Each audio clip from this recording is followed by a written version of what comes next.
సాధారణంగా హిందూ దేవతల ఆలయాలు ఊరి మధ్యనో శివారులోనో గుట్టలపైన ఉంటాయి.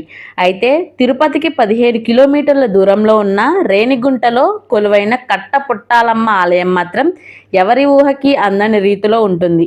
అవును, ఇక్కడ అమ్మవారి ఆలయం రైలు పట్టాల కింద ఉండడం విశేషం.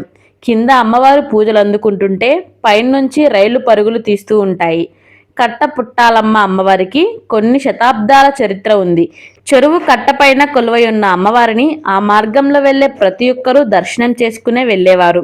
అయితే బ్రిటిష్ వారి కాలంలో సరిగ్గా అమ్మవారి విగ్రహం మీదుగా రైల్వే లైన్ వేయాలని నిర్ణయించుకున్నారు. అయితే అక్కడ చేపట్టిన రైల్వే ట్రాక్ పనుల్లో తరచుగా ఏదో ఒకటి అవాంతరం ఏర్పడేదంట. ఇది అమ్మవారి మహిమలేనని స్థానికులు బ్రిటిష్ వారితో చెప్పడంతో అమ్మవారి విగ్రహాన్ని అలాగే ఉంచి పైనుంచి లైన్ వేశారు. దీంతో పైన రైలు పట్టాలు, కింద అమ్మవారి ఆలయం కొలువుదీరాయి. ఇక్కడ అమ్మవారిని సత్య ప్రమాణాలకు నిలయంగా భక్తులు భావిస్తారు. అమ్మవారిపై ప్రమాణం చేసి మాట తప్పితే పరిణామాలు తీవ్రంగా ఉంటాయని స్థానికులు చెబుతున్నారు.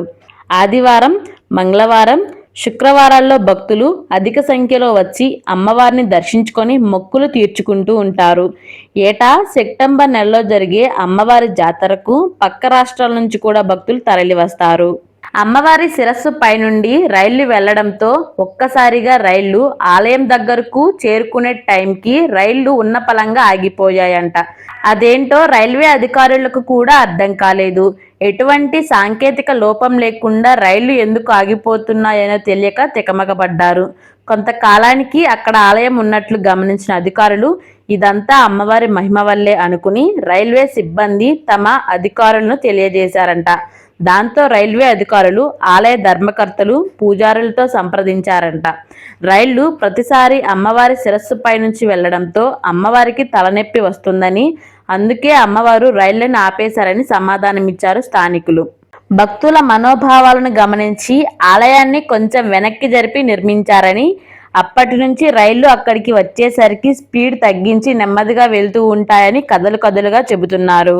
ఇక్కడి అమ్మవారు కోరిన కోరికలు తీర్చే కొంగు బంగారంగా భక్తులు భావిస్తూ ఉంటారు. ఇక్కడ అమ్మవారు సత్య ప్రమాణాలకు నిలయంగా కూడా ప్రసిద్ధి. ఊళ్ళల్లో వచ్చే గొడవలకు ఇరుపక్షాల వారు వచ్చి ఇక్కడికి ప్రమాణాలు చేస్తూ ఉంటారు. అమ్మవారిపై ప్రమాణం చేసి అబద్ధం చెబితే కీడు జరుగుతుందనే నమ్మకం ఉంది. దొర అలవాట్లు మానిపించడానికి కూడా ఇక్కడ ప్రమాణాలు చేయిస్తూ ఉంటారు. దీనికి సంబంధించిన కథలు కూడా ప్రచారంలో ఉన్నాయి.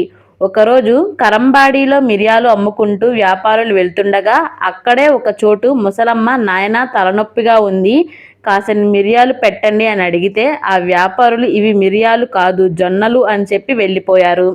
కొద్దిగా దూరం వెళ్ళిన తరువాత మిరియాల మూట విప్పి చూడగా మూటలో అన్ని జొన్నలే ఉన్నాయి.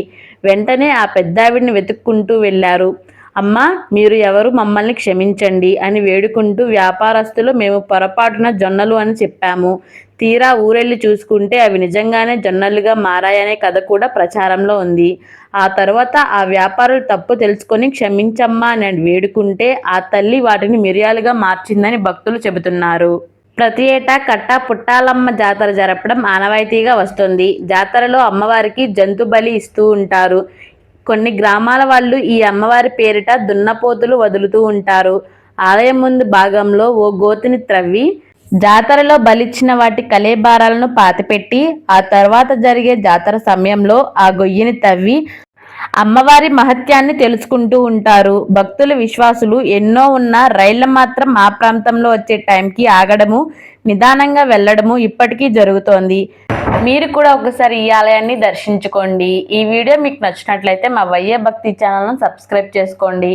ఈ వీడియో చివరి వరకు చూసినందుకు హృదయపూర్వక ధన్యవాదాలు.